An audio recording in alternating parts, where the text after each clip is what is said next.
Hey there, one way to really strengthen your deadlift and everything that comes along with it, everything on the posterior chain, is to train different deadlift variations. And usually, most lifters are in either the sumo camp or the conventional camp, and maybe with the exception of maybe some deficit deadlifts, we rarely do many deadlift variations in our training. And that's a shame because there are lots of options to be had. Specifically, one that I'm going to show you today, which is one of my personal favorites, one that my clients absolutely love and get a lot out of, and that is the duck stance RDL with a snatch grip. Let's take a look. All right, so obviously, as the name suggests, we're going to be looking at three things. One is the stance, duck stance specifically. So duck stance is heels close, toes turned out. So technically this is a conventional stance that's very, very narrow, okay? This tends to really help people get into their hinge, get into their hips a little bit better. Second is the grip. So snatch grip is going to be a wide grip out.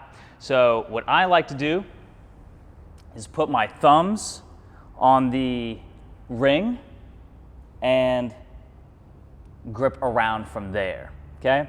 So you can be a little bit wider, you can be a little bit more narrow, but generally somewhere about thumb's length outside of the power ring.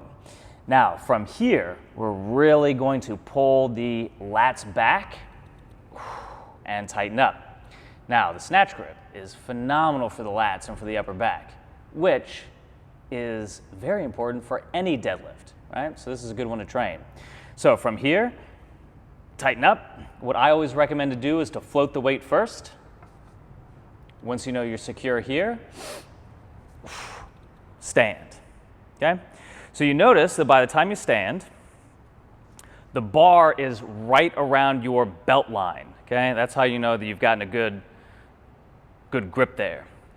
So now we're going to add the RDL, which basically just means we're not going to return the weight to the floor with every rep.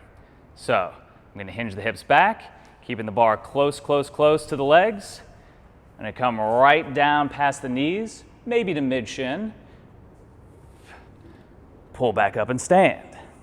Keeping mid-foot balance here. Let's try a couple more reps.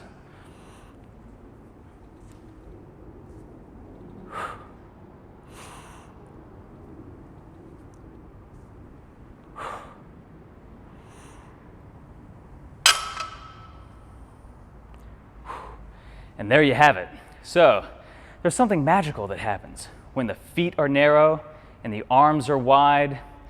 We're still deadlifting, all right? So the fundamental skill and the pattern is still there. We're just putting your feet in a different position than what you're probably used to, and we're putting your arms and upper back in a position that you're probably not used to. Combine all those things with the RDL style, and you might find that this is exactly the deadlift variation that you need to start training to really fill in all those gaps in your training and in your movement. Give it a shot. Enjoy.